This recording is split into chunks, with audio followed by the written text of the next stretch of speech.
Well, this gentleman, I feel sorry for him because it looked like he was Terrifying. chewing around a little bit.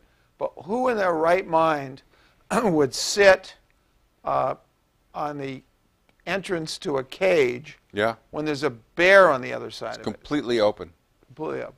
Yeah. So if this had taken place in California, even if the, quote, zoo was negligent because the bars were not close enough together, or there was no moat right, to keep some the kind of bears separation, away from the person, or they've had previous experience that this panda was a man-eating panda. A man-eating panda, or a person that attended your seminar, and we have comparative negligence in California. Mm-hmm. So let's assume they got an award for $100,000. Okay. And the jury could still find that this fellow who sat down there was 99% comparatively negligent, and he would end up with $1,000. $1,000. Yeah. It's probably $1,000 too more. On the other hand, there may be some complete immunity in regard to a zoo. I don't know that answer. I don't know either about immunity at a zoo, but we don't get many.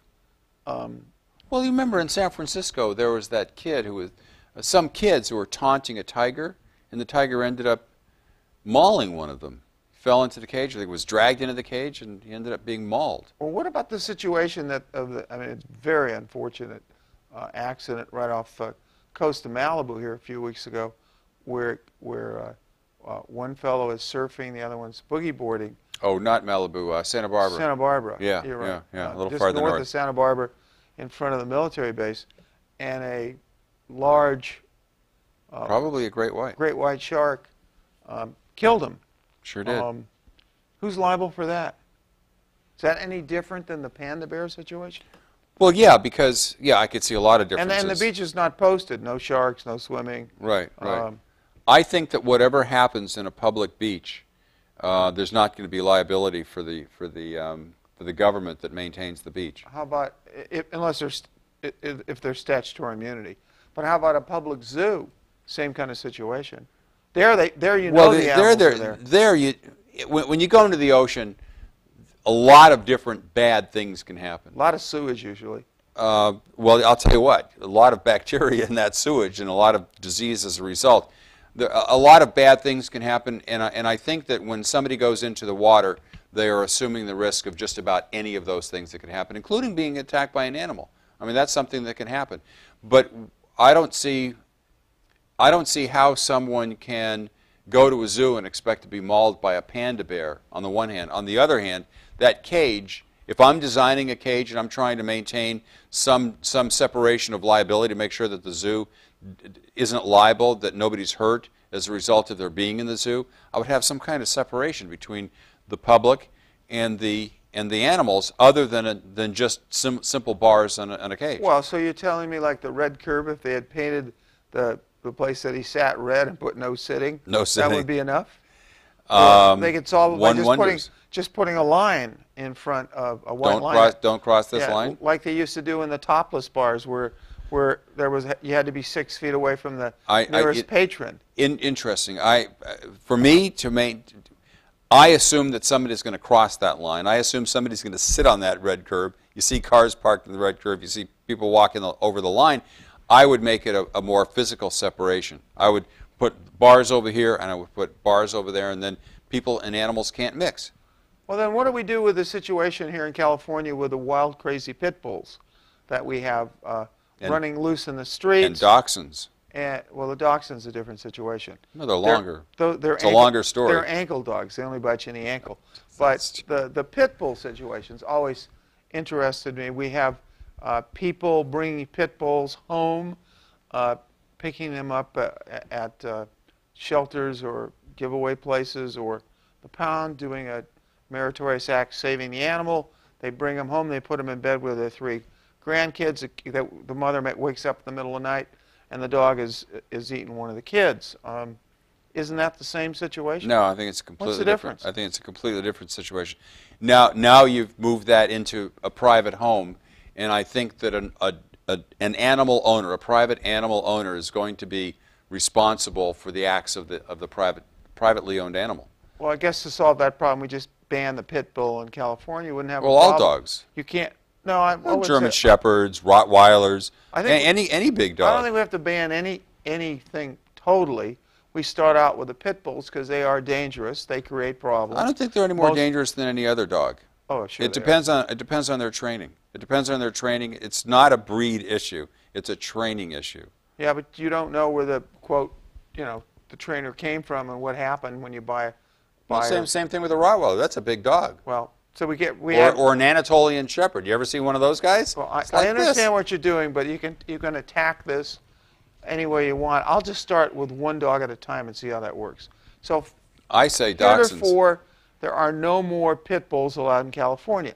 The legislature, which can't agree on much, will sit down, won't happen. pass a law, and whoever is governor will sign it. And now we'll have that law in the books. Won't happen. Oh, Are you kidding? The pit bull lobby is huge. Well, I can remember when we were doing radio, I got more hate I know you did. hate emails and calls at the office over banning the pit bull. You're trying to break that than record I ever now? did in my whole life about anything. So I love pit bulls. I haven't changed my opinion on it. I think pit bulls are great. Well, you know, Petey and the Little Rascals, that was a pit bull. yeah, well, Never bit anybody. times have changed. You got to grow up, Saltzman. Grow up. I don't want to grow up. I want to watch the Little Rascals, and I want to love Petey the pit bull. You can do that, but don't have them in my state. That- 1-800-405-4222. If you have a contra opinion on pit bulls, bear bites, shark attacks, whether there should be liability or you think there is liability, Or if you know who's playing in the World Series. or you know who's playing in the World Series, give us a call and we'll take your call. 1-800-405-4222. Well, how about this one? How do they get us off the air? How do they get us off the air?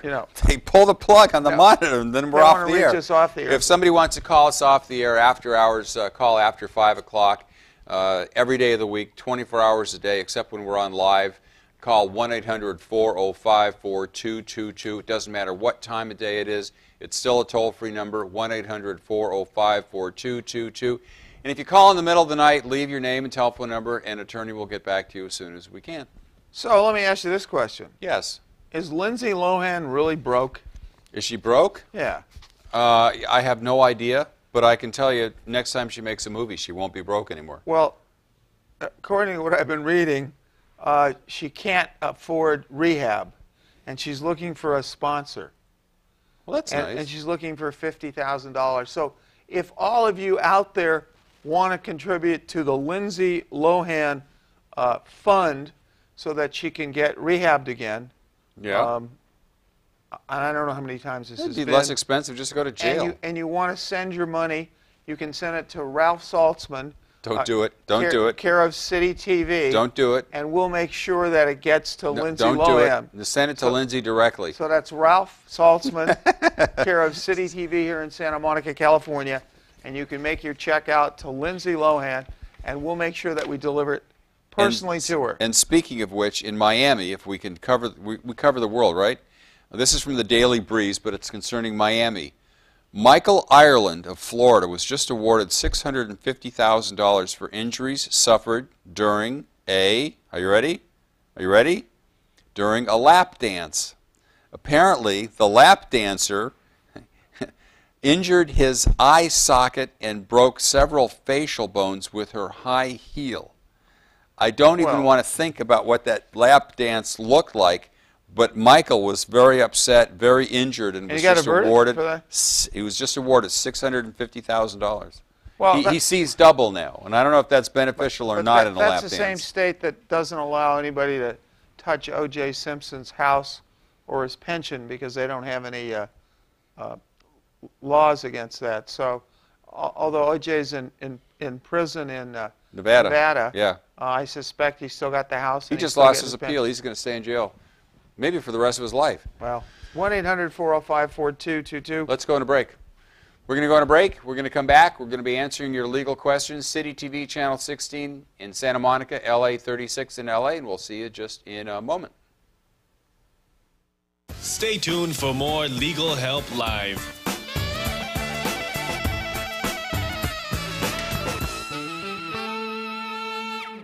Our doors are open to all.